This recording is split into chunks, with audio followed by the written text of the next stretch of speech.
اسلام آباد پاکستان کا وفاقی دارالحکومت، دنیا کا جدید ترین شہر۔ یہ راولپنڈی سے 16 کلومیٹر، کراچی سے 1520 کلومیٹر اور پشاور سے 192 کلومیٹر اور لاہور سے 296 کلومیٹر کے فاصلے پر واقع ہے، اور سطح مرتفع پٹھار میں سطح سمندر سے 494 تا 610 میٹر کی بلند مارگلا پہاڑیوں کے دامن میں دریائے سواں اور دریائے ہارد کے درمیان ہے۔ قیام پاکستان کے بعد کراچی کو نئے ملک کا دارالحکومت قرار دیا گیا، لیکن متعدد وجوہ کی بنا پر اس وقت کے صدر مملکت جنرل ایوب خان نے محسوس کیا کہ دارالحکومت کسی پرسکون اور محفوظ مقام پر ہونا چاہیے۔ چنانچہ جنرل یحییٰ خان کی صدارت میں ایک فیڈرل کیپٹل کمیشن قائم کیا گیا، جس کے ذمہ یہ کام سونپا گیا کہ وہ نئے دارالحکومت کے لیے موزوں جگہ تلاش کرے۔ کمیشن نے ملک کے طول و عرض کا دورہ کیا، مختلف علاقوں کا جائزہ لیا گیا، جغرافیائی محل وقوع، موسمی حالات، آب و ہوا اور ارضیاتی ساخت کا تفصیلی مطالعہ کیا۔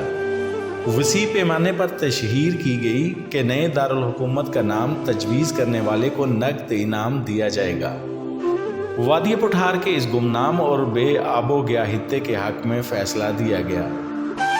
نیز عارف والا کے معلم قاضی عبدالرحمن مرحوم کا تجویز کردہ نام اسلام آباد اس نئے دارالحکومت کے لیے اختیار کیا گیا۔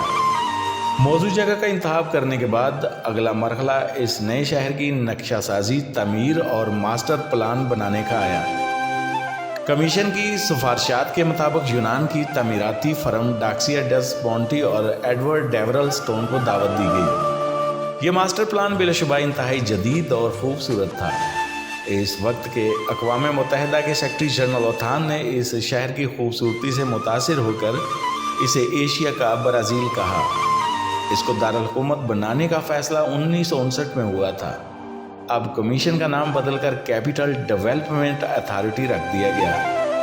تعمیر کا کام 1961 میں شروع ہوا اور 1976 میں اکثر سرکاری عمارتوں کی تکمیل ہوئی۔ انسائکلوپیڈیا پاکستان، اور میں ہوں آپ کا میزبان محمد یعقوب۔